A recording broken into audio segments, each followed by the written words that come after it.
જય હિન્દ વિદ્યાર્થી મિત્રો, ત્રિનેત્ર એકેડમીના ઓનલાઈન પ્લેટફોર્મ ઉપર આપ સૌ મિત્રોનું હાર્દિક સ્વાગત છે। ટેટાર્ટ સ્પેશિયલ વિજ્ઞાનની આ સિરીઝ, જેમાં પાઠ્યપુસ્તકના સવાલોના મહાકુંભની આ સિરીઝમાં આજે 7મો દિવસ છે। ધોરણ 10 પ્રકરણ 7 નિયંત્રણ અને સંકલન વિશે આજે આપણે પ્રશ્નોની ચર્ચા કરવાની છે। ચાલો તો શરૂઆત કરીએ। આ સિરીઝમાં તમે જોડાયેલા રહેજો, કારણ કે પહેલેથી લઈને 10મા ધોરણના બધા જ ચેપ્ટરો આપણે 1 બાય 1 આવી રીતે દરરોજ એક ચેપ્ટર કરાવીએ છીએ। ત્યારબાદ 9મા ધોરણના, 8મા ધોરણના, 6ઠા ધોરણના, 7મા ધોરણના બધા જ ધોરણના આવી રીતે દરેક ચેપ્ટરની આપણે 360 ડિગ્રી પ્રશ્નો આધારે એનાલિસિસ કરવાનું છે, બરાબર। ચાલો તો શરૂઆત કરીએ। પહેલો પ્રશ્ન છે, નીચે આપેલ પૈકી કયો વનસ્પતિ અંતઃસ્ત્રાવ, અંતઃસ્ત્રાવ એટલે એક ટાઈપનો હોર્મોન, વનસ્પતિ અંતઃસ્ત્રાવ છે? ઇન્સ્યુલિન, થાઇરોક્સિન, ઇસ્ટ્રોજન ને સાયટોકાઇનિન। તો યાદ રાખજો મિત્રો, વનસ્પતિ અંતઃસ્ત્રાવની વાત થતી હોય તો વનસ્પતિ અંતઃસ્ત્રાવમાં હું તમને નામ જણાવી દઉં। વનસ્પતિ અંતઃસ્ત્રાવો, વનસ્પતિ અંતઃસ્ત્રાવની અંદર પહેલા તો યાદ રાખવાનું છે, બે પ્રકારના અંતઃસ્ત્રાવ આવશે। એક વૃદ્ધિ પ્રેરક અંતઃસ્ત્રાવ અને બીજા આવશે વૃદ્ધિ અવરોધક અંતઃસ્ત્રાવ, બરાબર। એમાં જે વૃદ્ધિ પ્રેરક અંતઃસ્ત્રાવો છે એની અંદર ત્રણ નામ યાદ રાખવાના છે। એક છે ઓક્સિન, બીજું જે છે ઝિબ્રેલિન અને ત્રીજું જે છે એ છે સાયટોકાઇનિન। અને વૃદ્ધિ અવરોધક અંતઃસ્ત્રાવ છે એમાં એક નામ યાદ રાખવાનું છે, એબ્સિસિક એસિડ। એટલે અહીંયા જો વાત કરવા જઈએ તો વનસ્પતિમાં 4 ટાઈપના હોર્મોન આવે, ઓક્સિન, ઝિબ્રેલિન, સાયટોકાઇનિન ને એબ્સિસિક એસિડ। એમાં આ ત્રણ છે વૃદ્ધિ પ્રેરક, એટલે અમુક ઘટકો જે છે, પ્રકાંડ છે, મૂળ છે, પર્ણ છે, ફળ છે, એની વૃદ્ધિ માટે જુદા જુદા હોર્મોન છે, એની હમણાં આપણે ડિટેલમાં વાત કરીશું। અને આ જે છે વૃદ્ધિ અવરોધવા માટે, કે મતલબ પાંદડું મોટું થઈ ગયું તો પછી એક સમયે અટકી જશે। આપણે કેમ 18 વર્ષના થયા પછી આપણી હાઈટ અટકી ગઈ, તો એવી રીતે પાંદડું મોટું થયા જ કરે એમ નહીં, અમુક સમય પછી અટકી જાય। ફળ પણ અમુક લિમિટ પછી અટકી જાય, તો અટકાવવાનું કામ કોનું છે? એબ્સિસિક એસિડનું। તો અહીંયા આપણે જોયું કે આપણા આ 4 હોર્મોન્સમાંથી એક હોર્મોન્સ અહીંયા વિકલ્પમાં આપેલો છે જે વનસ્પતિનો અંતઃસ્ત્રાવ છે, અને એ છે સાયટોકાઇનિન। બાકીના જે 3 હોર્મોન્સ છે એ યાદ રાખવાનું છે, પ્રાણીઓની અંદર ઉત્પન્ન થાય છે, વનસ્પતિમાં આવા કોઈ હોર્મોન્સ આવતા નથી, અંતઃસ્ત્રાવ આવતા નથી, બરાબર। તો આ વસ્તુ નોટ ડાઉન કરી લેજો। ચાલો ત્યારબાદ આગળ વધીએ તો બીજો એક પ્રશ્ન છે કે બે ચેતાકોષોની વચ્ચે આવેલ ખાલી ભાગને ખાલી જગ્યા કહે છે। બે ચેતાકોષ તમને ખ્યાલ છે, નર્વ સેલ કહી શકાય, નર્વસ સિસ્ટમ સાથે જોડાયેલો છે, ચેતાતંત્ર સાથે જોડાયેલો છે। આપણા અંગોમાંથી જે સંવેદના છે, માહિતી જે છે એ મગજ સુધી પહોંચાડવાનું, મગજમાંથી માહિતી અંગો સુધી પહોંચાડવાનું, રિપ્લે આપવાનું કામ જે છે એ ચેતાકોષો કરે છે। પણ આપણા શરીરમાં સૌથી લાંબા કોષો એટલે ચેતાકોષો, 1 મીટર કરતા પણ વધારે લાંબો કોષ મળી આવેલો છે ચેતાકોષ। બીજું, બે ચેતાકોષ આ રીતે હોય, એની વચ્ચે સેજ એવી જગ્યા હોય, એ જગ્યાને શું કહેવાય એવું અહીંયા પ્રશ્નમાં પૂછેલું છે। તો એ જે જગ્યા છે એના વિશે યાદ રાખજો, બે ચેતાકોષ વચ્ચે આવેલી જગ્યાને ચેતોપાગમ તરીકે ઓળખવામાં આવે છે। શું કહેવાય એને? ચેતોપાગમ કહેવાય। ચાલો ચેતાકોષ જોઈએ અહીંયા આપણે એક્ઝામ્પલ તરીકે। ચેતાકોષના અંગો આ રીતે છે, બરાબર। હવે તમે જોવા જાવ તો આખો ચેતાકોષ આ રીતે છે, એમાં સૌથી પહેલા આગળની સાઈડ જે છેડાઓ છે એને શિખાતંતુ કહેવાય, સેન્ટરમાં કોષ કેન્દ્ર આવે અને એની આજુબાજુ જે કોષરસ જેવું એને કોષકાય કહેવાય। આખી લાંબી જે ભાગ જે છે, રચના છે, એને અક્ષતંતુ કહેવાય અને અક્ષતંતુના છેડાને ચેતાંત કહેવાય। હવે આની પાછળ બીજો એક ચેતાકોષ હશે તો એ બીજા ચેતાકોષનો શરૂઆતનો ભાગ એટલે શિખાતંતુ। તો એક ચેતાકોષનું ચેતાંત અને બીજા ચેતાકોષના શિખાતંતુ વચ્ચે આવી જગ્યા આવે અને એ જગ્યાને શું કહેવાય? ચેતોપાગમ કહેવાય। એટલે જો અહીંયા તમને મેં જે કીધું એ વ્યાખ્યા સ્વરૂપે લખી આપેલું છે કે પાસેના બે ચેતાકોષોની ગોઠવણીમાં એક ચેતાકોષના અક્ષતંતુના ચેતાંતો અને બીજા ચેતાકોષના શિખાતંતુ વચ્ચે જે ખાલી ભાગ આવે, ખાલી જગ્યા આવે, એને ચેતોપાગમ કહેવાય। અને એમાંથી સંદેશો છે રાસાયણિક સ્વરૂપે એક ચેતાકોષમાંથી બીજા ચેતાકોષમાં જાય છે, એને આપણે ઉર્મિ વેગ તરીકે ઓળખીએ છીએ। અને એમ કરતા કરતા એકમાંથી બીજામાં ત્રીજામાં એમ કરતા કરતા મગજ સુધી આ માહિતી પહોંચે છે, બરાબર। તો આપણને ખ્યાલ આવ્યો કે એક ચેતાકોષ અને બીજા ચેતાકોષ વચ્ચે જે સામાન્ય નાની એવી જગ્યા છે એને શું કહેવાય? ચેતોપાગમ કહેવાય. આવો પ્રશ્ન પરીક્ષાની અંદર પૂછાઈ શકે છે. અને અગાઉની પરીક્ષામાં એક પ્રશ્ન એવો પૂછાણો હતો જે ડિસ્ક્રિપ્ટિવ લખવાનું હતું 2023 ની ભરતીની અંદર, ત્યારે ટેટટાટમાં જ પ્રશ્ન પૂછેલો હતો કે ભાઈ ચેતાકોષની વ્યવસ્થિત આકૃતિ દોરી નામ નિર્દેશન કરો. તો આ વસ્તુ પણ આપણને ખ્યાલ આવે કે આવી રીતે આખી ચેતાકોષની આકૃતિ દોરેલી હોય તો પૂરેપૂરા આપણને માર્ક મળે. બરાબર, ચાલો આગળ વાત કરીએ આપણે. તો છોડના મૂળનું શું દર્શાવે છે? છોડનું મૂળ છે શું દર્શાવે છે? અહીંયા ઓપ્શનમાં તમે જોવો છો ધન પ્રકાશાવર્તન ને ઋણ ભૂઆવર્તન ને ધન જલાવર્તન ને ઋણ પ્રકાશાવર્તન ને વગેરે વગેરે આપ્યું છે. તો અહીંયા તો પહેલા હું તમને કહી દઉં કે આવર્તન એટલે એક પ્રકારની વૃદ્ધિ. અહીંયા મતલબ શું થશે? આવર્તનનો મતલબ થાય એક પ્રકારની વૃદ્ધિ. બરાબર, અને એમાં જે ધન આવર્તન જે છે, ધન આવર્તન એનો મતલબ થશે દિશામાં, અને ઋણ આવર્તનનો મતલબ થશે વિરુદ્ધ દિશામાં. વિરુદ્ધ દિશામાં. બરાબર, ઘણા બધા જુદા જુદા આવર્તનો છે, એના વિશે આપણે ડિટેલમાં માહિતી મેળવીએ એટલે તમને એક્ઝેક્ટ આઈડિયા આવે કે આ આવર્તન શું છે. અને આના બદલે કદાચ બીજો કોઈ સવાલ આવર્તનને લગતો પૂછાય તો જવાબ કેવો આવશે? બરાબર, ચાલો જો જુદા જુદા આવર્તનો અહીંયા મેં દેખાડેલા છે તમને. જેમ કે ટોટલ 5 પ્રકારના આવર્તન વનસ્પતિમાં થાય. 5 પ્રકારની જુદી જુદી ટાઈપની વૃદ્ધિઓ થાય છે. જેમ કે પ્રકાશાવર્તન એટલે કે ફોટોટ્રોપિઝમ કહેવાય અંગ્રેજીમાં. પ્રકાશની પ્રતિક્રિયા રૂપે વનસ્પતિના અંગોમાં થતા હલનચલનને પ્રકાશાવર્તન કહેવાય. એટલે પ્રકાશ જે દિશામાં હોય એ દિશામાં કોઈ અંગ વૃદ્ધિ પામે છે તો એને ધન પ્રકાશાવર્તન કહેવાય, અને પ્રકાશ જે બાજુથી આવે છે એની વિરુદ્ધ દિશામાં વૃદ્ધિ કરે તો એને ઋણ પ્રકાશાવર્તન કહેવાય. બરાબર, એટલે અહીંયા જો લખેલું છે કે મૂળ તંત્ર ઋણ પ્રકાશાવર્તન અને પ્રકાંડ છે એ ધન પ્રકાશાવર્તન દર્શાવે છે. કારણ કે મૂળ છે એ આમ વૃદ્ધિ પામે અને પ્રકાશ આમથી આવતો હોય એટલે મૂળ ઋણ પ્રકાશાવર્તન વિરુદ્ધ દિશામાં. જો મૂળ ઋણ પ્રકાશાવર્તન અને પ્રકાંડ એટલે ડાળી, તો પ્રકાશ આ બાજુથી આવે છે ને ડાળી એ બાજુ જ વધે છે.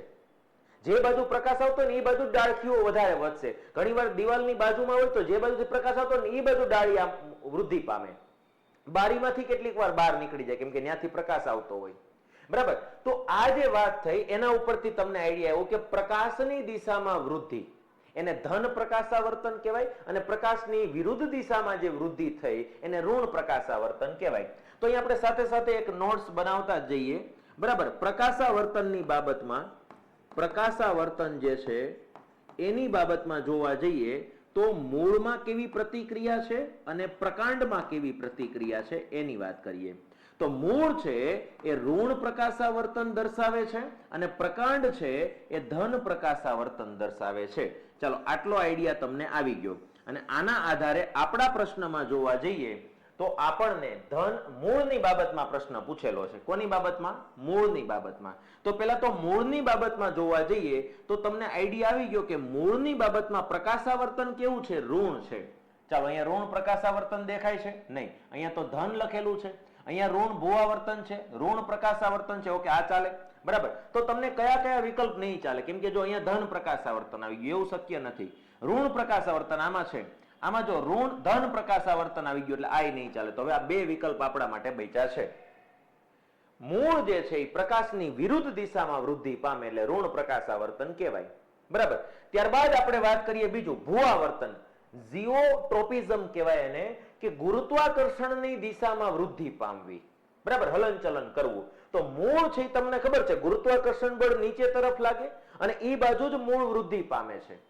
જ્યારે પ્રકાંડ કેવું છે? આમ વૃદ્ધિ પામે, બહારની સાઈડ. ડાળખાઓ બધા બહારની સાઈડ આમ વૃદ્ધિ પામે, પણ ગુરુત્વાકર્ષણ બળ કેવું લાગે છે? નીચે તરફ.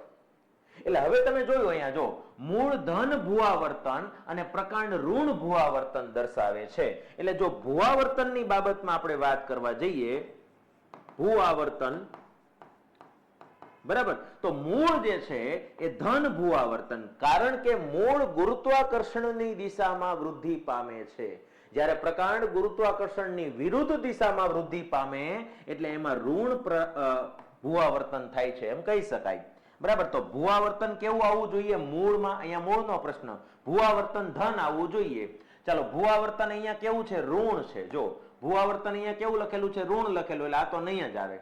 તો આપણા 3 વિકલ્પો નીકળી ગયા. તો સાચો જવાબ શું આવશે? આ. પણ અહીંયા જો ભૂઆવર્તનની કોઈ વાત નથી કરી, તો આપણે હજી એક વસ્તુ જોઈ લઈએ, જલાવર્તન. બરાબર, જલાવર્તનની જો વાત કરીએ તો જલાવર્તન શું છે એની આપણે ચર્ચા કરીએ. જો જલાવર્તન એટલે પાણીની દિશામાં થતું હલનચલન. તો તમને ખ્યાલ હોવો જોઈએ કે મૂળ જે છે ને, મૂળ એ જે દિશામાં પાણી, જમીનમાં જ્યાં પાણી હશે ને એ બાજુ વધારે વૃદ્ધિ પામશે. ઘણીવાર નદીની બાજુમાં કોઈ ઝાડ ઉગેલું હોય અને આ બાજુથી નદી વહેતી હોય તો એના મૂળ છે ને નદી તરફ વધારે લંબાયેલા હશે, જ્યારે નદીની પેલી બાજુ એટલા બધા નહીં લંબાયેલા હોય. તો જમીનની અંદર જે મૂળની રચના છે ને, જ્યાં પાણી વધુ માત્રામાં હોય એ બાજુ વધારે મૂળ વિકાસ પામેલા હશે. બરાબર, તો યાદ રાખવાનું છે કે મૂળ જે છે એ પાણીની દિશામાં વૃદ્ધિ પામે છે, એટલે મૂળમાં તમે જોવા જાવ તો જલાવર્તન કેવું થશે? ધન.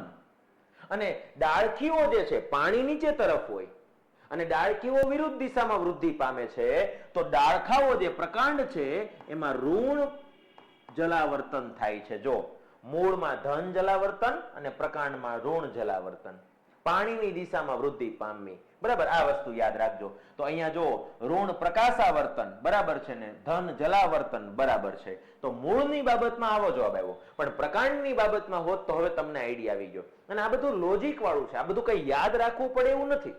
આ બધી વસ્તુ કઈ તમે આમ મોઢે કરવા માટે ક્યાંક કોષ્ટક લખી નાખ્યું ધન ઋણ ઋણ ઋણ ધન ધન એવું બધું યાદ રાખવાની જરૂર નથી.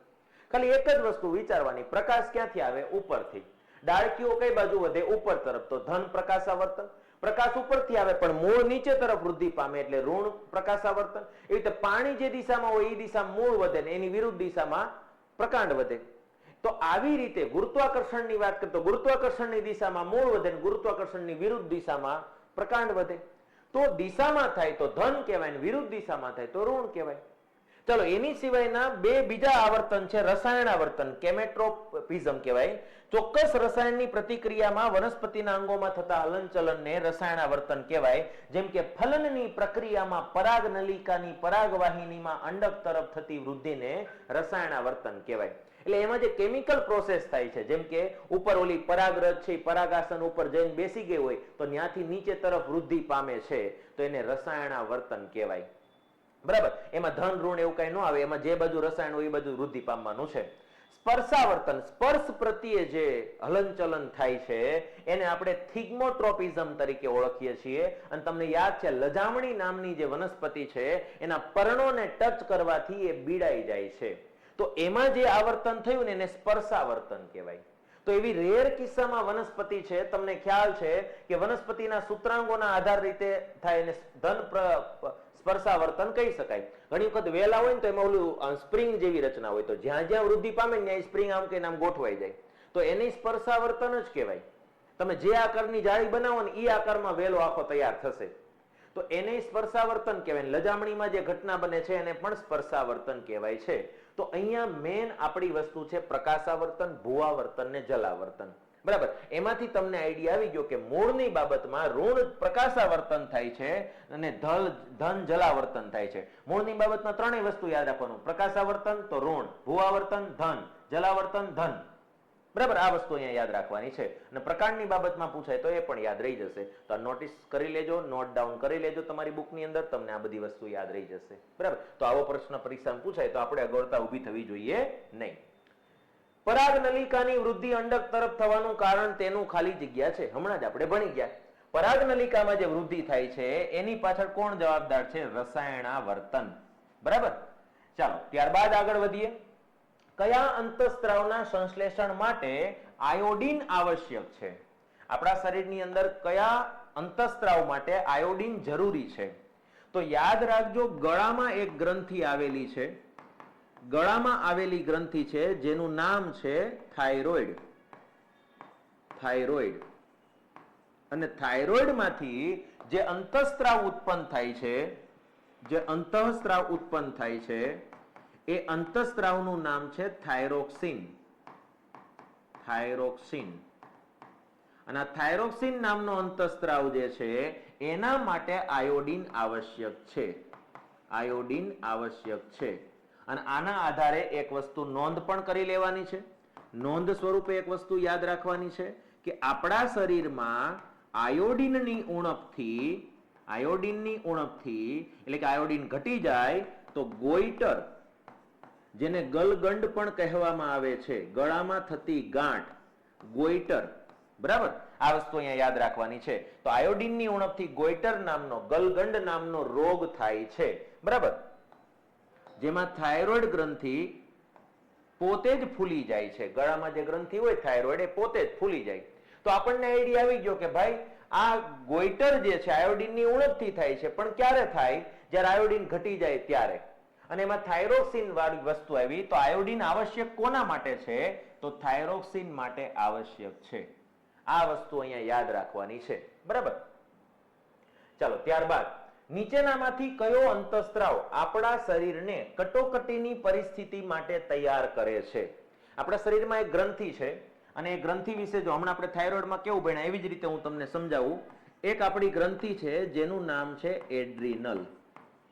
એડ્રિનલ નામની ગ્રંથિ છે, અને એડ્રિનલ નામની ગ્રંથિમાંથી જે અંતઃસ્ત્રાવ ઉત્પન્ન થાય છે, અંતઃસ્ત્રાવ ઉત્પન્ન થાય છે, હોર્મોન ઉત્પન્ન થાય છે, એનું નામ છે એડ્રિનાલિન. એડ્રિનાલિન. અને આ હોર્મોન્સને ઇમરજન્સી હોર્મોન્સ તરીકે ઓળખવામાં આવે છે. ઇમરજન્સી હોર્મોન કહેવાય.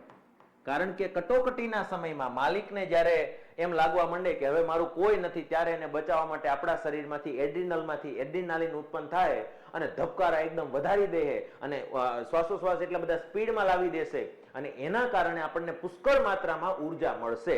તો કટોકટીના સમયમાં કામ કરતી ગ્રંથિ એટલે એટલે એડ્રિનાલિન જે છે એ કટોકટીના સમયમાં મદદ કરશે, બરાબર. અને એના થકી આપણને યાદ રાખવાનું છે લડો યા ભાગો ની સ્થિતિમાં કામ કરતી ગ્રંથિ, ની સ્થિતિમાં મદદ કરે. કા લડવા માટે મદદ કરશે અને કા ભાગવા માટે મદદ કરશે. અને બીજી વસ્તુ યાદ રાખવાની છે કે આનું સ્થાન, આ ગ્રંથિ ક્યાં આવેલી હોય છે? તો મૂત્રપિંડના ઉપરના ભાગમાં. મૂત્રપિંડના ઉપરના ભાગમાં. મૂત્રપિંડ એટલે કિડની, અને બંને કિડની ઉપર એક એક એડ્રિનલ નામની ગ્રંથિ આવેલી છે. અને આનું મૂળ કાર્ય હું તમને જણાવી દઉં કે આનું મૂળ કાર્ય શું છે. તો યાદ રાખવાનું છે હૃદયના ધબકારાનું નિયંત્રણ. હૃદયના ધબકારાનું નિયંત્રણ કરતી ગ્રંથિ કઈ છે? તો યાદ રાખવાનું છે એડ્રિનલ ગ્રંથિ, બરાબર. તો આટલી ડિટેલના આધાર તમને આઈડિયા આવી ગયો કે ભાઈ અહીંયા જવાબમાં શું આવશે. કટોકટીની પરિસ્થિતિમાં કામ કરતો જે અંતઃસ્ત્રાવ છે એ છે એડ્રિનાલિન. એડ્રિનાલિન નામનો હોર્મોન્સ જે છે એ આવી પરિસ્થિતિમાં કામ કરે છે. હા, કઈ ગ્રંથિ? તો એડ્રિનલ. કયો હોર્મોન, કયો અંતઃસ્ત્રાવ? તો એડ્રિનાલિન, બરાબર. આ વસ્તુ અહીંયા યાદ રાખજો. ચાલો, ત્યારબાદ આગળ વધીએ. માનવ શરીરમાં કઈ અંતઃસ્ત્રાવી ગ્રંથિ જોડીમાં નથી હોતી? જોડી એટલે ડબલ નથી હોતી. તો આપણા શરીરમાં જે ગ્રંથિઓ છે એમાંથી હું તમને ભાગ પાડી દઉં. પેલા તો જોડીમાં આવેલી ગ્રંથિઓ, જોડીમાં આવેલી ગ્રંથિઓ એની હું તમને વાત કરું તો 3 ગ્રંથિ છે. એક એડ્રિનલ છે, બંને મૂત્રપિંડ ઉપર એક એક એટલે 2 એડ્રિનલ આવે એટલે જોડીમાં આવેલી ગ્રંથિ છે. બીજું આવશે અંડપિંડ, જે સ્ત્રીના શરીરમાં હોય, એના શરીરમાં ઉદર ગુહાના ભાગમાં 2 અંડપિંડ આવે છે. ત્રીજું આવશે શુક્રપિંડ, જે પુરુષોના શરીરમાં હોય, એના શરીરની બહાર વૃષણ કોથળીની અંદર એક એક શુક્રપિંડ એટલે 2 શુક્રપિંડ હોય. તો આ 3 ગ્રંથિઓ જે છે એ જોડીમાં આવેલી છે, બરાબર. તો હવે આપણે વાત કરીએ જોડીમાં કઈ નથી, આ પણ જોઈ લઈએ. જોડીમાં ન હોય તેવી ગ્રંથિઓ, જોડીમાં ન હોય એવી ગ્રંથિઓ કઈ કઈ છે? તો એની જો વાત કરીએ તો પિનિયલ ગ્રંથિ. પિનિયલ ગ્રંથિ છે, માથામાં આવેલી છે. હાઇપોથેલેમસ, હાઇપોથેલેમસ પણ માથામાં આવેલી છે, બરાબર. ત્યારબાદ વાત કરીએ તો પિટ્યુટરી, પિટ્યુટરી પણ માથામાં આવેલી છે. આ 3 માથામાં આવેલી ગ્રંથિઓ છે. ત્યારબાદ વાત કરીએ તો યકૃત, યકૃત એટલે લીવર, આ પણ સિંગલ જ છે. ત્યારબાદ વાત કરીએ તો સ્વાદુપિંડ, સ્વાદુપિંડ આ પણ સિંગલ છે. તો આ જે ગ્રંથિઓ જે છે એ યાદ રાખવાનું છે સિંગલ છે, જ્યારે આ ગ્રંથિઓ છે એ બધી ડબલ છે. એટલે આપણને આમાંથી આડાવાળા કોઈ પણ સવાલ પૂછાય તો આપણને યાદ રહી જવું જોઈએ કે કઈ કઈ જોડીમાં આવેલી છે ને કઈ કઈ જોડીમાં નથી આવેલી. બરાબર, તો અહીંયા આપણો પ્રશ્ન હતો માનવ શરીરમાં કઈ અંતઃસ્ત્રાવી ગ્રંથિ જોડીમાં નથી હોતી. જોડીમાં નથી હોતી એટલે આમાંથી એકાદી ગોતવાની. આમાંથી કઈ આપેલી છે? પિટ્યુટરી આપેલી છે. જો બાકીની બધી એડ્રિનલ આમાં આવે, શુક્રપિંડામાં આવે, અંડપિંડામાં આવે. તો આપણો જવાબ શું થઈ ગયો? પિટ્યુટરી. પણ અહીંયા કીધું હોત કે કઈ ગ્રંથિ જોડીમાં આવેલી છે, તો આ ત્રણે ત્રણ ગ્રંથિ જોડીમાં, આ એક જ જોડીમાં નથી આવેલી. બરાબર, તો આવો પ્રશ્ન પણ પૂછાઈ શકે. આ નોટ ડાઉન કરી લેજો. ચાલો આગળ વધીએ. એના પછીનો સવાલ છે અહીંયા કે ભાઈ નીચેનામાંથી કયું માનવ શરીરની શારીરિક સ્થિતિ અને સમતોલપણું જાળવવામાં મદદ કરે છે? અહીંયા કેટલાક શબ્દો છે: બૃહદ મસ્તિષ્ક, અનુમસ્તિષ્ક, લંબમજ્જા અને સેતુ. તો તમામની માહિતી આપણે આપી દઈએ. મગજ જે છે એ કંઈક આ રીતે છે. મગજના ત્રણ ભાગ છે: અગ્ર મગજ, મધ્ય મગજ અને પશ્વ મગજ. બરાબર, તો એ અગ્ર મગજ જે છે એ ત્રણ ભાગનું બનેલું છે. એમાં બૃહદ મસ્તિષ્ક આવશે, થેલેમસ આવશે અને હાઇપોથેલેમસ આવશે. જો અહીંયા વાત કરીએ અગ્ર મગજની, તો અહીંયા કેટલીક બાબતો નોંધવા જેવી છે કે તે મુખ્યત્વે બૃહદ મસ્તિષ્ક ધરાવતો વિચારવા માટેનો મુખ્ય ભાગ છે. એટલે આપણા મગજના કયા ભાગમાં વિચારવાનું કામ થાય? તો બૃહદ મસ્તિષ્કની અંદર. મગજનો સૌથી બહારનો અને મોટો ભાગ છે. જો તેમાં વિવિધ ગ્રાહી એટલે કે સેન્સ એકમોમાંથી સંવેદનાઓ મેળવવા માટેના વિસ્તારો આવેલા છે. આંખ, કાન, નાક, જીભ, ત્વચા, આ બધાની જે સેન્સ હોય અલગ અલગ, બરાબર, એ બધી જ સંવેદનાઓ મેળવવા માટેના કેટલાક વિસ્તાર અગ્ર મગજમાં છે. અગ્ર મગજમાં શ્રવણ, દ્રહણ, દ્રષ્ટિ વગેરે માટે વિશિષ્ટીકરણ માટે અલગ અલગ વિસ્તારો છે. એટલે કે સાંભળવા માટેનો વિસ્તાર અલગ હશે, જોવા માટેનો વિસ્તાર અલગ હશે, સૂંઘવા માટેનો વિસ્તાર અલગ હશે, આપણને જે ગંધ આવે છે એ અલગ વિસ્તારમાં ફીલ થાય. બરાબર, તો મગજના જે ભાગમાં ઠોકર લાગે એ કામ બંધ થઈ જાય. આપણે ઘણીવાર હીરોને વાગી ગયું હોય તો આપણે માથામાં એને સળિયો મારી દીધો વિલને, તો પછી એ કે મેં કહા હું, એટલે સમજી લેવાનું દ્રષ્ટિગ્રાહી ગઈ, કેમેરો ઉડી ગયો. બરાબર, બીજી વાત, મેં કોણ હું એમ બોલે તો હાર્ડ ડિસ્ક જ ઉડી ગઈ, યાદ શક્તિ જ વહી ગઈ. તો એવી વસ્તુ છે, જુદા જુદા વિસ્તાર છે. તેમાં સહનિયમન માટેના સ્વતંત્ર ક્ષેત્રો છે અને વિવિધ ગ્રાહીના એકમોમાંથી માહિતી તેમજ મગજમાંથી સંગ્રહાયેલી માહિતીના આધારે સંવેદનાનું અર્થઘટન એટલે કે રિપ્લેસ કરે, એને રિપ્લે આપે છે. માહિતીના અર્થઘટન બાદ કેવી રીતે પ્રતિચાર કરવો તે માટેનો નિર્ણય પણ લે છે. પ્રતિક્રિયા કેવી કરવી, રિએક્શન કેવું કરવું એ પણ નક્કી કરે. તેમાં ઐચ્છિક સ્નાયુઓના હલનચલનની ક્રિયાનું નિયંત્રણ કરતા પ્રેરક ચાલક કેન્દ્રો આવેલા છે.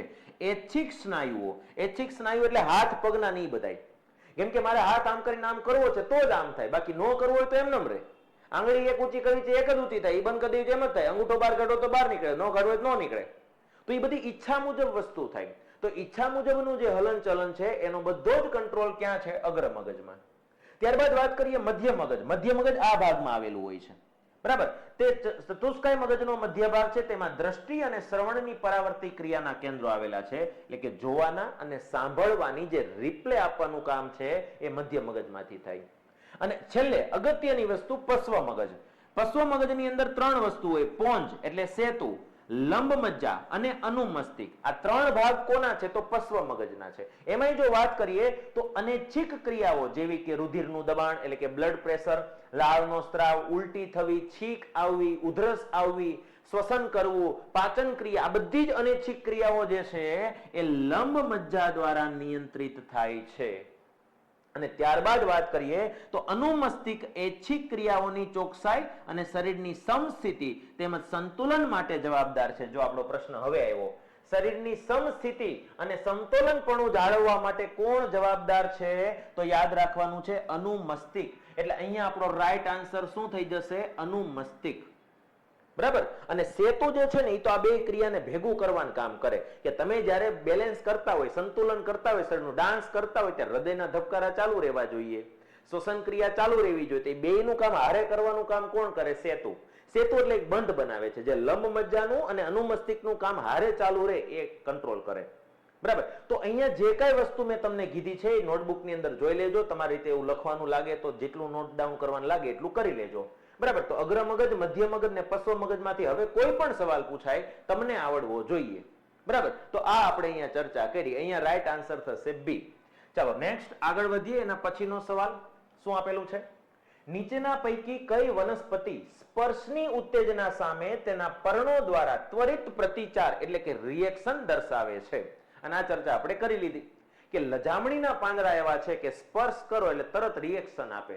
બાકી બધી વનસ્પતિને ટચ કરવાથી કાંઈ ફરક નથી પડતો, પણ લજામણીને ફરક પડે છે. એટલે લજામણી જે છે એ સ્પર્શ પ્રત્યે સંવેદના ઉપજાવે છે અને એના પાંદડાઓ છે એ બીડાઈ જાય છે. એવું થવાનું કારણ હું તમને જણાવું કે એને જે પાંદડાની સાથે પીનાધાર હોય ને, માની લો કે આ ડાળી છે, બરાબર, ચાલો આ ડાળી છે, અહીંયાથી આ રીતે પીનાધાર કે આ પાંદડું છે, બરાબર, તો અહીંયાથી પાણીનું પ્રમાણ ઘટી જાય ને એટલે પાંદડું આમ મુરઝાઈ જાય. અહીંયા પાણી ભરેલું હોય ને ત્યાં સુધી પાંદડું આમ ખીલેલું હોય, તો તમે જેવો સ્પર્શ કરો ને એટલે બધું પાણી છે ને આ વચ્ચેના ભાગમાં આવી જાય, એટલે બધા પાંદડાઓ છે ને એ મુરઝાઈ જાય. ફરી પાછું ધીરે ધીરે પાણી ભરાય એટલે પાછા એ કડક થઈ જાય, ટાઈટ થઈ જાય. પાછું તમે અડો એટલે પાછું પાણી આમ જતું રહે એટલે પાછા ઢીલા પડી જાય. બસ આ પ્રક્રિયા એમાં થાય છે, બરાબર. તો આ વસ્તુ યાદ રાખજો. લજામણીનો મતલબ થાય લજ્જા. લજ્જા એટલે શરમ, શરમાઈ જાય છે એટલે એને લજામણી કહેવાય છે, બરાબર. ચાલો આગળ વાત કરીએ. હૃદયની સતત ધબકવાની ક્રિયાનું નિયંત્રણ કોના દ્વારા થાય છે, અથવા તો રુધિરદાબના નિયામકીય કેન્દ્રો ક્યાં આવેલા છે? હમણાં જ આપણે ભણ્યા જ્યારે પશ્વ મગજની વાત કરતા હતા ત્યારે જ વાત આવી હતી કે રુધિરનું દબાણ, પછી શ્વસન, બરાબર, પછી પાચનની ક્રિયા, ઉલટી થવી, ઉધરસ, લાળનો સ્ત્રાવ થવો મોઢામાંથી, આ બધું જ કંટ્રોલ કોના દ્વારા થાય છે? લંબ મજ્જા દ્વારા થાય છે. કોના દ્વારા થાય છે મિત્રો? લંબ મજ્જા દ્વારા થાય છે. તો આ રાઈટ આન્સર શું આવશે અહીંયા? લંબ મજ્જા. બ્લડ પ્રેશરને કંટ્રોલ કરવાનું કામ કોણ કરે છે? લંબ મજ્જા, બરાબર. ચાલો નેક્સ્ટ આગળ વધીએ. એના પછીનો પ્રશ્ન. એના પહેલા જે મિત્રો અત્યારે દ્રોણાચાર્ય બેચમાં નથી ભણતા એના માટે આ વાત છે. બાકી દ્રોણાચાર્ય બેચની અંદર જે અભ્યાસ કરવાનો શરૂ કરી દીધો છે તો well and good. Dronacharya batch જે છે TET 1, TET 2, secondary, higher secondary તમામ પરીક્ષાઓની તૈયારી કરાવતી એક બેચ છે, જેમાં લાઈવ પ્લસ રેકોર્ડેડ સ્વરૂપે પ્રિલિમ્સ અને મેન્સના તમામ વિષયોની તૈયારી કરવામાં આવે છે. વિષયો જોઈ શકો છો, સાથે સાથે ટેસ્ટ અને મટીરીયલ પણ આપવામાં આવશે, વિષય વસ્તુનું પણ મટીરીયલ આપવામાં આવશે. આ બધી જ વસ્તુ તમને 45% ઓફ દ્રોણા કરીને કોડ નાખશો એટલે માત્ર 2199 માં બેચ પડશે. તમને એમ થાય સાહેબ 2000 એટલે કે માત્ર ન કહેવાય કે 2-5 રૂપિયા થોડા છે, તો માત્ર 2000. પણ મિત્રો માત્ર 2199 નો મતલબ એવો થયો છે કારણ કે આની વેલિડિટી 6 મહિના કે વર્ષ દિવસની નથી, આની વેલિડિટી છે પરીક્ષા સુધીની. તમારી પરીક્ષા પૂરી ન થઈ જાય ત્યાં સુધી આ બેચ તમારા માટે વેલિડ છે. એટલે આવી બેચ જે છે પરીક્ષા સુધીની વેલિડિટી આપવા વાળી જો કોઈ એકેડમી હોય તો આ ત્રિનેત્ર એકેડમી છે. અને એટલા માટે હું માત્ર 2199 બોલ્યો. પ્લે સ્ટોર પર જવાનું છે, ત્રિનેત્ર ઓનલાઈન એપ્લિકેશન ડાઉનલોડ કરવાની છે, દ્રોણાચાર્ય બેચ પરચેસ કરવાની છે અને આજથી જ તમારી તૈયારી શરૂ કરવાની છે અને તમારું સરકારી શિક્ષક બનવાનું સપનું સાકાર કરવાનું છે. વધારે કઈ માહિતી જોઈતી હોય તો આ નંબર ઉપર કોન્ટેક્ટ કરજો. ચાલો આપણે પ્રશ્નનો દોર આગળ ચલાવીએ, પ્રશ્નોનો મહાકુંભ આગળ ચલાવીએ. નીચેના પૈકી કયો વનસ્પતિ અંતઃસ્ત્રાવ પ્રકાંડની વૃદ્ધિમાં મદદરૂપ થાય છે? પેલા તો વૃદ્ધિની વાત આવે છે તો આપણે શીખવાડ્યું હતું કે ભાઈ વનસ્પતિમાં 3 એવા અંતઃસ્ત્રાવ છે જે વૃદ્ધિ માટે જવાબદાર છે: ઓક્ઝિન, ઝિબ્રેલિન અને સાયટોકાઇનિન, બરાબર. તો આ એબ્સિસિક એસિડ તો નહીં જ આવે કેમ કે વૃદ્ધિ અવરોધવાનું કામ કરે છે, બરાબર. ચાલો પણ આમાંથી જે 3 છે એમાં પ્રકાંડની વૃદ્ધિ માટે કોણ જવાબદાર છે એ આપણે નક્કી કરવાનું છે, બરાબર. તો યાદ રાખજો એમાં સાચો જવાબ આવશે ઝિબ્રેલિન. સાચો જવાબ કયો આવશે? ઝિબ્રેલિન. રાઈટ આન્સર થશે આપણો ઝિબ્રેલિન. ચાલો બધા આ અંતઃસ્રાવની ડિટેલમાં વાત કરીએ તો ઓક્ઝિન જે છે એનું કામ શું છે, કઈ જગ્યાએ વૃદ્ધિ કરે છે, બરાબર. તો તે પ્રરોહના અગ્રભાગે સંશ્લેષણ પામે છે. પ્રરોહ એટલે શું? તો પ્રકાંડના આગળના ભાગમાં, પ્રકાંડનો જે આગળનો ભાગ જે છેડો છે ત્યાં જ એ સંશ્લેષણ પામે છે અને કોષોની લંબાઈમાં વૃદ્ધિ પ્રેરે છે. જ્યારે વનસ્પતિ પર એક બાજુથી પ્રકાશ પડતો હોય ત્યારે ઓક્ઝિન પ્રકાશ ન પડતો ભાગ છે તે બાજુ પ્રસરણ પામે છે અને ન્યા વૃદ્ધિ કરશે, બરાબર. ઓક્ઝિનની ચોક્કસ સાંદ્રતા પ્રકાશથી દૂર રહેલા પ્રરોહના કોષોની લંબાઈમાં વૃદ્ધિ ઉત્તેજે છે. એટલે ઓક્ઝિનનું કામ શું છે? તો પ્રકાશથી દૂર રહેલા પ્રરોહના કોષોની લંબાઈમાં વૃદ્ધિ કરવી. એટલે આ પ્રશ્ન આવી રીતે પૂછાય, બરાબર. આથી વનસ્પતિ પ્રકાશ તરફ વળતી જોવા મળે છે, આમ ઓક્ઝિન પ્રકાશાવર્તન માટે જવાબદાર છે. આવો પ્રશ્ન પૂછાય કે વનસ્પતિનો કયો અંતઃસ્ત્રાવ પ્રકાશાવર્તન માટે જવાબદાર છે? તો જવાબમાં આવશે ઓક્ઝિન, બરાબર. ત્યારબાદ જો આપણે વાત કરીએ બીજો છે ઝિબ્રેલિન. તે પ્રકાંડની વૃદ્ધિમાં મદદરૂપ થાય છે. જો આપણો પ્રશ્ન આવી ગયો પ્રકાંડની વૃદ્ધિમાં મદદરૂપ કોણ થાય છે? ઝિબ્રેલિન. એટલે આ વસ્તુ અહીંયા યાદ રાખવાની. અને સાયટોકાઇનિન જે છે એ ઝડપી કોષ વિભાજન થતું હોય તેવા વિસ્તારમાં કુદરતી રીતે તેનું સંકેન્દ્રણ વધારે છે અને જો ફળ અને બીજમાં તેની સાંદ્રતા વધારે હોય છે અને કોષ વિભાજન પ્રેરે છે. એટલે ફળ અને બીજ, આ ફળ અને બીજ જે છે એમાં વૃદ્ધિ માટે જવાબદાર કોણ છે? તો સાયટોકાઇનિન. પ્રકાંડની વૃદ્ધિ માટે જવાબદાર કોણ છે? તો ઝિબ્રેલિન. પ્રકાશાવર્તન માટે જવાબદાર કોણ છે? તો ઓક્સિન. અને હજી આપણે વાત કરી લઈએ સાથે સાથે એબ્સિસિક એસિડ. એ વૃદ્ધિ અવરોધક અંતઃસ્ત્રાવ છે. વૃદ્ધિ અવરોધક છે, તે વનસ્પતિની વૃદ્ધિ અવરોધે છે, તેની અસરથી પર્ણો કરમાઈ જાય છે. એટલે વનસ્પતિના કયા અંતઃસ્ત્રાવના લીધે પર્ણો કરમાઈ જાય છે? તો યાદ રાખવાનું એબ્સિસિક એસિડ. આ એક વૃદ્ધિ અવરોધક છે અને આ ત્રણે ત્રણ વૃદ્ધિ પ્રેરક છે. આટલી વસ્તુ આપણે યાદ રાખવાની છે. બરાબર. ચાલો, તો અહીંયા મસ્ત મજાની તમને ડિટેલમાં માહિતી મળી ગઈ. આગળ વધીએ. માનવ મગજનો સૌથી મોટો અને સૌથી જટિલ ભાગ કયો છે? માનવ મગજનો સૌથી મોટો અને સૌથી જટિલ ભાગ એટલે તમે જે આકૃતિમાં જોઈ રહ્યા છો આ જે ભાગ છે, આ જે ભાગ આખો છે, આ ભાગને આપણે સૌથી મોટો અને સૌથી જટિલ ભાગ કહીએ છીએ. અને એ ભાગ શેનો છે? બૃહદ મસ્તિષ્કનો. તો અહીંયા રાઈટ આન્સર શું આવશે? બૃહદ મસ્તિષ્ક. અને બૃહદ મસ્તિષ્ક જે છે એ અગ્ર મગજનો એક ભાગ છે. અગ્ર મગજના ત્રણ ભાગ: બૃહદ મસ્તિષ્ક, થેલેમસ અને હાઇપોથેલેમસ. એ રીતે પશ્વ મગજના ત્રણ ભાગ છે. ઓલું સેતુ, બરાબર, લંબ મજ્જા અને અનુમસ્તિષ્ક. બરાબર. તો આ વસ્તુ અહીંયા યાદ રાખવાની. મધ્ય મગજ છે, એમાં કોઈ ભાગ નથી. રુધિર દબાણ, ઉલટી, લાળ રસના સ્ત્રાવની ક્રિયાઓનું નિયમન કોના દ્વારા થાય છે? આ પહેલા આવી ગયું હતું. રુધિરનું દબાણ વાળો તો એક અલગથી પ્રશ્ન બનાવ્યો હતો, એમાં જવાબ શું આવે છે? લંબ મજ્જા. આ રિપીટેડ પ્રશ્ન કહી શકાય, પણ અલગ રીતે પૂછેલો છે. ડાયાબિટીસ કયા અંતઃસ્ત્રાવની ઉણપથી થાય છે? જ્યારે ડાયાબિટીસ આવે ત્યારે કેટલીક બીજી વસ્તુ પણ આપણે જાણી લઈએ સાથે સાથે, કે આપણા શરીરમાં એક ગ્રંથિ છે જેનું નામ છે સ્વાદુપિંડ, જે યકૃતની નીચેના ભાગમાં આવેલી ગ્રંથિ છે. અને આ ગ્રંથિ છે એમાંથી શું અંતઃસ્ત્રાવ, કયા હોર્મોન્સ અંતઃસ્ત્રાવ થાય છે? તો યાદ રાખવાનું છે સ્વાદુરસ કહેવાય. એને શું કહેવાય? સ્વાદુરસ. અને સ્વાદુરસનું કાર્ય શું છે? તો ઇન્સ્યુલિનની માત્રાનું નિયંત્રણ. ઇન્સ્યુલિનની માત્રાનું નિયંત્રણ. ઇન્સ્યુલિનની માત્રાનું નિયંત્રણ કરવાનું કામ કોણ કરે છે? તો સ્વાદુરસ કરે છે. અને જો આપણા શરીરમાં ઇન્સ્યુલિન ઘટી જાય, ઇન્સ્યુલિનની ઉણપ સર્જાય, તો યાદ રાખવાનું છે કે ઇન્સ્યુલિનની ઉણપથી અછતથી ઘટી જવાથી ડાયાબિટીસ અથવા જેને આપણે મધુપ્રમેહ કહીએ છીએ, મધુપ્રમેહ થાય છે. બરાબર. અને ડાયાબિટીસમાં શું પ્રોબ્લેમ આવે? તો રૂજ જલ્દી ન આવે. બરાબર. ક્યાંક વાગી ગયો હોય ને તો રૂજ નહીં આવે, એને ડાયાબિટીસ કહેવાય. લાંબા ગાળે અણશક્તિઓ આવે, અંધાપો પણ આવે. તો ડાયાબિટીસ કોના લીધે આવે? તો ઇન્સ્યુલિનની ઉણપના લીધે. આપણા શરીરમાં જો ઇન્સ્યુલિન ઘટી જાય તો ડાયાબિટીસ થાય. અને એટલા માટે ડાયાબિટીસ વાળા લોકો જે છે એ ઇન્સ્યુલિનના ઇન્જેક્શન મરાવે છે. બરાબર. તો અહીંયા આપણો રાઈટ આન્સર શું થઈ જશે? ઇન્સ્યુલિન. કેમ કે આપણને પૂછ્યું છે કે ડાયાબિટીસ કયા અંતઃસ્ત્રાવની ઉણપથી થાય, તો અહીંયા જવાબમાં આવશે ઇન્સ્યુલિન. પણ હવે માની લો કે એવો પ્રશ્ન પૂછાણો કે ડાયાબિટીસ નામનો રોગ જે છે એ કઈ ગ્રંથિ સાથે સંકળાયેલો છે, તો જવાબમાં આવશે સ્વાદુપિંડ. બરાબર. ચાલો આગળ વધીએ આપણે.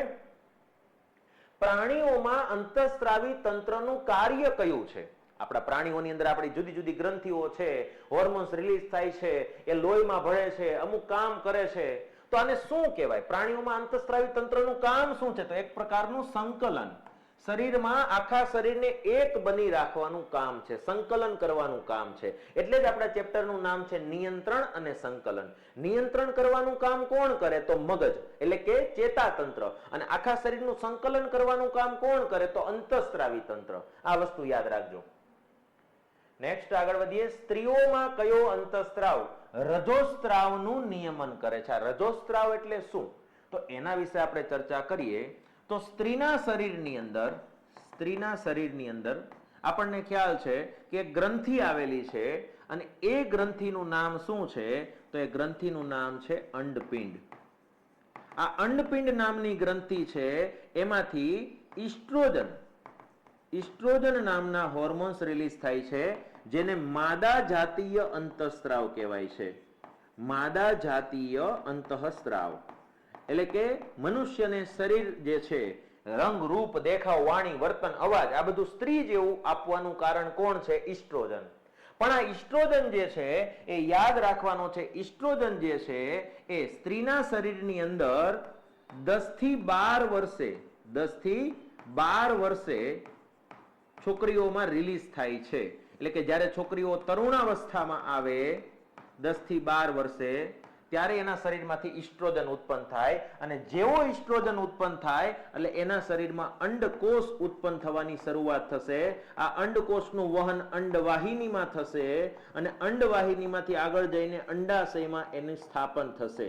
અંડાશયને આપણે ગર્ભાશય પણ કહી શકીએ છીએ. બરાબર. અને હવે યાદ રાખવાનું છે કે આ ઇસ્ટ્રોજન દ્વારા અંડકોષ ઉત્પન્ન થયો, એ અંડકોષ ગર્ભાશય સુધી પહોંચી પેલા અંડવાહિનીમાં પહોંચે ત્યાં ગર્ભ જે છે લોહી ભરપૂર માત્રામાં બની જાય, આખું ગર્ભ તૈયાર થઈ જાય કે જો અંડકોષ ને શુક્રકોષ ભેગા થઈને આવશે તો પોષણ મળવાનું શરૂ થશે અને બાળકનો વિકાસ 9 મહિના સુધી થશે. પણ એકલો અંડકોષ શુક્રકોષની ગેરહાજરીમાં, શુક્રકોષો માની લો કે ન મળ્યા પુરુષના શરીરમાંથી, તો એકલો અંડકોષ અહીંયા અંડાશયની દિવાલને જઈને ચોટે એટલે આખો ગર્ભાશય તૂટી જાય, પોષકસભર લોહી જે છે તૂટી જાય, અને એમાંથી જે કચરો છે એ યોની મારફતે બહાર નીકળી જાય, જેને આપણે માસિક સ્ત્રાવ કહીએ છીએ. શું કહીએ છીએ? માસિક સ્ત્રાવ. અને આ માસિક સ્ત્રાવને જ બીજી રીતે તમે રજોસ્ત્રાવ કહી શકો છો. શું કહી શકો છો? રજોસ્ત્રાવ. બરાબર. આપણે જેને પીરિયડ સાયકલ કહીએ છીએ તે. બરાબર. એમાં જ્યારે પહેલી વખત છોકરીઓના શરીરમાં પહેલી વાર જ્યારે થાય ત્યારે એને રજો દર્શન કહેવાય. શું કહેવાય? રજો દર્શન. અને રજો દર્શનનો સમયગાળો છે 10 થી 12 વર્ષે, કારણ કે પહેલો અંડકોષ ત્યારે નીકળશે. અને સ્ત્રીઓના જીવનમાં જે છેલ્લી વખત માસિક સ્ત્રાવ થાય છે એને રજો નિવૃત્તિ કહેવાય છે. અને આ રજો નિવૃત્તિને આપણે અંગ્રેજીમાં મેનોપોઝ કહીએ છીએ. શું કહીએ છીએ? મેનોપોઝ. અને મેનોપોઝનો સમયગાળો યાદ રાખવાનો છે 45 થી 50 વર્ષે. 45-50 વર્ષ પછી સ્ત્રીઓની અંદર અંડકોષ ઉત્પન્ન થતા બંધ થઈ જાય, એટલે માસિક ચક્ર આવતા બંધ થઈ જાય. બરાબર. રજો દર્શન, રજો નિવૃત્તિનો સમયગાળો અહીંયા યાદ રાખવાનો છે. તો આના ઉપરથી આપણને આઈડિયા આવ્યો કે અહીંયા જવાબમાં શું આવશે, કે કયો અંતઃસ્ત્રાવ સ્ત્રીના શરીરમાં રજોસ્ત્રાવનું નિયમન કરે છે? તો ઇસ્ટ્રોજન. બરાબર. આ વસ્તુ યાદ રાખજો. અને આવી જ રીતે નર જાતિ અંતઃસ્ત્રાવની વાત થાય કે પુરુષને પુરુષ જેવું શરીર આપવા માટે કોણ જવાબદાર છે? તો ટેસ્ટોસ્ટેરોન. ટેસ્ટોસ્ટેરોન શુક્રપિંડમાંથી નીકળે, ઇસ્ટ્રોજન અંડપિંડમાંથી નીકળે. આ વસ્તુ અહીંયા યાદ રાખજો. બરાબર. ચાલો નેક્સ્ટ આગળ વધીએ. અજાણતા ગુલાબનો કાંટો વાગતા હાથ પાછો ખેંચાવો. ગુલાબનો કાંટો. બરાબર. ગુલાબનો કાંટો વાગ્યો, અચાનક હાથ આમ પાછો ખેંચાઈ ગયો, તો આપણને ખબર છે કે જેવો કાંટાને હાથ સ્પર્શ કરે એટલે ચેતાકોષોમાં સંવેદના ઉપજે, અને સંવેદના સીધી કરોડરજ્જુમાં થઈને મગજમાં જાય, મગજમાંથી રિટર્ન જવાબ આવે, આ સ્નાયુઓને સંકોચી લ્યો એટલે સંકોચી લીધું. તો આ સંદેશાઓ ગયા અને રિટર્ન પાછા આવ્યા. આને પરાવર્તી કમાન કહેવાય, પરાવર્તી ક્રિયા કહેવાય. તો અહીંયા રાઈટ આન્સર શું થઈ જશે? પરાવર્તી ક્રિયા. ચાલો એનો માર્ગ હું તમને દેખાડું. આ રીતે હોય. કોઈ ઉત્તેજના છે, માની લો કે ગરમ વસ્તુ લાગી, તો ગરમીની ઉત્તેજના આ સંવેદી ચેતાઓ દ્વારા મગજ સુધી પહોંચે, મગજમાંથી ફરી પાછું એ જવાબ સ્વરૂપે અંગ સુધી પહોંચે. આને કહેવાય પરાવર્તી કમાન અથવા પરાવર્તી ક્રિયા. બરાબર. તો આ વસ્તુ અહીંયા યાદ રાખવાની છે. પણ બધું માઇક્રો સેકન્ડમાં થાય, વગર ભૂલે. કાંટો લાગ્યો હોય આ હાથમાં, આ હાથ કરવા માંડે, એવું ન થાય. આ હાથમાં લાગ્યો હોય તો આ હાથમાં રિએક્શન આવે. બરાબર. ચાલો, હાઇપોથેલેમસ કોનો ભાગ છે? આપણે વાત કરી હતી અગ્રમગજ, મધ્ય મગજ અને પશ્વ મગજની. એમાં જે અગ્રમગજ છે, અગ્રમગજ, એના 3 ભાગ આપણે યાદ રાખવા માટે કીધા હતા. એક આવશે બૃહદ મસ્તિષ્ક, બૃહદ મસ્તિષ્ક. એક આવશે થેલેમસ અને એક આવશે હાઇપોથેલેમસ. હાઇપોથેલેમસ. આ 3 ભાગ જે છે એ કોના છે? અગ્રમગજના છે. બરાબર. તો અહીંયા આપણો રાઈટ આન્સર શું થઈ જશે? હાઇપોથેલેમસ જે છે એ અગ્રમગજનો એક ભાગ છે. બરાબર. ચાલો નેક્સ્ટ આગળ વધીએ. શરીરનો ગોળિયા જેવો દેખાવ કોના વધુ પડતા અંતઃસ્ત્રાવથી થાય? ઘણાના શરીર તમે જોવો, મોઢું તમે જોવો તો ગોરીલા જેવું લાગતું હોય. હોઠ મોટા થઈ ગયા હોય, નાક મોટું થઈ ગયું હોય, અને મોઢું આમ નાનું લાગતું હોય. શરીર નાનું હોય પણ મોઢું આખું આમ ભરચક લાગતું હોય, બહુ મોટું લાગતું હોય. હોઠ મોટા લાગતા હોય, નાક મોટું થઈ ગયું હોય, આંગળીના ટેરવા નાના થઈ ગયા હોય. આવો ગોરીલા જેવો દેખાવ છે. એના માટે યાદ રાખવાનું છે, આપણા શરીરમાં એક ગ્રંથિ આવેલી છે અને એ ગ્રંથિનું નામ છે પિટ્યુટરી. અને એમાંથી જે ગ્રોથ હોર્મોન્સ રિલીઝ થાય છે, વૃદ્ધિના અંતઃસ્ત્રાવ રિલીઝ થાય છે, એના કારણે આવી ઘટના બને છે. GH, growth hormones. અને જો આની સાથે સાથે આપણે ચર્ચા કરીએ તો હું તમને કહી દઉં કે માથામાં તળિયામાં આવેલી એક ગ્રંથિ છે, બરાબર, અને એ ગ્રંથિનું નામ શું છે? પિટ્યુટરી. આ પિટ્યુટરી નામની જે ગ્રંથિ છે એમાં યાદ રાખવાનું છે શરીરની સૌથી વધુ સ્ત્રાવ કરતી ગ્રંથિ છે આ. ત્યારબાદ બીજી એક વસ્તુ યાદ રાખવાની છે, આને મહાગ્રંથિ પણ કહેવાય છે, બરાબર, આને મુખ્ય ગ્રંથિ પણ કહેવાય છે, આને માસ્ટર ગ્રંથિ પણ કહેવાય છે, માસ્ટર ગ્રંથિ પણ કહેવાય છે, અને આને પ્રમુખ ગ્રંથિ પણ કહેવાય છે. એટલે આના ઉપનામ ઘણા બધા છે, યાદ રાખવાના છે. બીજી વસ્તુ, આમાંથી વૃદ્ધિના અંતઃસ્ત્રાવ ઉત્પન્ન થાય છે, ઉત્પન્ન કરે, બરાબર. આ વસ્તુ યાદ રાખજો. વૃદ્ધિના અંતઃસ્ત્રાવ એટલે GH, ગ્રોથ હોર્મોન્સ. આપણી હાઈટ વધવાનું કારણ આ છે. પણ જો આમાં પ્રોબ્લેમ આવે તો અમુક હાઈટમાં નાના રહી જાય, જો પ્રોબ્લેમ આવે તો અમુક હાઈટમાં બહુ ઊંચા થઈ જાય, જો પ્રોબ્લેમ આવે તો દેખાવ છે ગોરીલા જેવો થઈ જાય. તો આ બધા પાછળ જવાબદાર કોણ છે? પિટ્યુટરી નામની ગ્રંથિને એમાં ઉત્પન્ન થતો ગ્રોથ હોર્મોન્સ. તો અહીંયા આપણને આન્સર મળી ગયો, વૃદ્ધિના અંતઃસ્ત્રાવ. ઘણીવાર એવું પૂછે કે વામનતા અને વિરાટતા નામની ખોડખા પણ કઈ ગ્રંથિ સાથે સંકળાયેલી છે? તો પિટ્યુટરી સાથે સંકળાયેલી છે. આ વસ્તુ યાદ રાખવાની છે, બરાબર. ચાલો, તો મજા આવી ગઈ. અહીંયા આગળ વધીએ. ગોઈટર રોગ કઈ ગ્રંથિના કાર્યમાં અસંતુલનથી થાય છે? હવે તમને યાદ છે કે જ્યારે ગોઈટર નામનો રોગ આવે અને ગોઈટરની વાત આવે તો આપણને તરત યાદ આવવું જોઈએ એ ગ્રંથિનું નામ શું છે? થાઇરોઇડ. આયોડિનની ઉણપના લીધે થાઇરોઇડ ગ્રંથિ પોતે ફૂલી જાય, એને ગોઈટર કહેવાય, બરાબર. ગળામાં થતી એક ગાંઠ, ગલગંડ. અહીંયા તમે જોઈ શકો છો ગોઈટરની અંદર શું થાય તો થાઇરોઇડ ગ્રંથિ અહીંયા પોતે ફૂલી ગઈ છે અને ગળામાં આવો ગાંઠ જેવો ભાગ થઈ ગયો છે. આયોડિનની ઉણપ સર્જાય આપણા શરીરમાં ત્યારે આ વસ્તુ બને છે. નેક્સ્ટ અહીંયા આપેલું છે, નીચેના પૈકી કેટલી અંતઃસ્ત્રાવી ગ્રંથિ, જો ધ્યાન આપજો, કેટલી અંતઃસ્ત્રાવી ગ્રંથિઓ જોડમાં નથી, એટલે કે જોડીમાં આવેલી નથી. મેં તમને લખાવી હતી જોડીમાં આવેલી ગ્રંથિ કેટલી છે? 3. કઈ? એડ્રિનલ, શુક્રપિંડ અને અંડપિંડ. આ જોડીમાં આવેલી છે. આની સિવાયમાં જોડીમાં આવેલી નથી.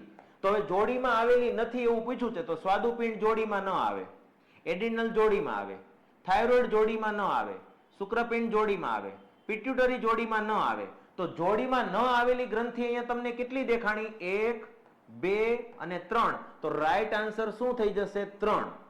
શરીરમાં કેટલી ગ્રંથિ જોડીમાં નથી એવું નથી પૂછ્યું, અહીંયા કેટલી ગ્રંથિ, નીચેના પૈકી આમાંથી કેટલી ગ્રંથિ એવી છે કે જે જોડીમાં આવેલી નથી? તો 3 ગ્રંથિ જોડીમાં આવેલી નથી. જ્યારે એડ્રિનલ અને શુક્રપિંડ છે એ આપણને ખ્યાલ છે જોડીમાં આવેલી ગ્રંથિ છે, બરાબર. તો અહીંયા રાઈટ આન્સર શું થઈ જશે? 3. તો આવા પ્રશ્નો પણ તમને પૂછાય ને આમાં લોચો લાગવાની સંભાવના પણ છે, ધ્યાન રાખજો, બરાબર. ચાલો નેક્સ્ટ આગળ વધીએ. અગ્રમગજ એટલે કે બૃહદ મસ્તિષ્ક માટે કયું વિધાન ખોટું છે? ખોટું વિધાન પસંદ કરવાનું છે. જો તે વિવિધ ગ્રાહી એકમો પાસેથી સંવેદી ઉર્મી વેગ મેળવે છે. હા, આપણે જોયું તો અગ્રમગજનું કામ છે કે જુદી જુદી ગ્રાહીઓ જેમ કે આંખ, કાન, નાક, જીભ, ત્વચા પાસેથી સંવેદનાઓ મેળવે છે. આ સાચું છે. તે માહિતીનો સંગ્રહ કરતો વિસ્તાર છે. હા ભાઈ, બરાબર છે. કેમ કે વિચારવાનું કામ કોના ભાગમાં છે? અગ્રમગજના ભાગમાં. તેમાં એચિક સ્નાયુ, જો કેવા સ્નાયુ? એચિક સ્નાયુઓનું હલનચલન ક્રિયાને નિયંત્રિત કરી પ્રેરક ચાલક વિસ્તાર હોય છે. હા, જવાબ આપવાના જવાબ લેવાનું કામ કરે છે, બરાબર છે. તે શરીરની સમસ્થિતિ અને સમતોલન જાળવવા માટે જવાબદાર છે નહીં. શરીરની સમસ્થિતિ અને સમતોલન જાળવવાનું કામ કોનું છે મિત્રો? અનુમસ્તિષ્કનું. અને અનુમસ્તિષ્ક કયા મગજનો ભાગ છે? પશ્વ મગજનો ભાગ છે. એટલે આ વિધાન છે અગ્ર મગજ માટે બનેલું નથી. આ વિધાન ખોટું છે. આપણો જવાબ થઈ જશે આ. અને એના માટે મેં તમને આખું અગ્ર મગજની ડિટેલમાં માહિતી આપી હતી અને આ બધા વિધાન તમને અહીંયા દેખાય છે ઉપરના 3માં. પણ આ જે છેલ્લું વિધાન છે એ કોનું છે? અનુમસ્તિષ્કનું છે. અને અનુમસ્તિષ્ક જે છે એ તમને ખ્યાલ છે પશ્વ મગજનો એક ભાગ છે. અહીંયા અગ્ર મગજને વિધાનમાં એ પશ્વ મગજનું નાખી દીધું એટલે પશ્વ મગજ માટેનું આ ખોટું ગણાશે. તો અહીંયા આવી રીતે તમને જવાબ મળ્યો, બરાબર. ચાલો, તો આ રીતે આપણે ધોરણ 10 પ્રકરણ 7 નિયંત્રણ અને સંકલનની સંપૂર્ણ માહિતી અલગ અલગ સવાલોની મારફતે આપણે આપી. અને આપણે અહીંયા જે ચેપ્ટરો ભણીએ છીએ એવી રીતે ભણીએ છીએ કે ભાઈ આખું ચેપ્ટર લીટી ટુ લીટી ન ભણવા કરતા જે સવાલ સ્વરૂપે આપણે ભણીશું તો એમાંથી આપણને ઘણી બધી જાણકારી મળશે. અને કેવા સવાલ પૂછ્યા છે એનો પણ આપણને આઈડિયા આવશે. બરાબર, તો ચાલો ફરી પાછા મળીશું ધોરણ 10 ના પ્રકરણ 8 સાથે. ત્યાં સુધી જય હિન્દ, જય ભારત.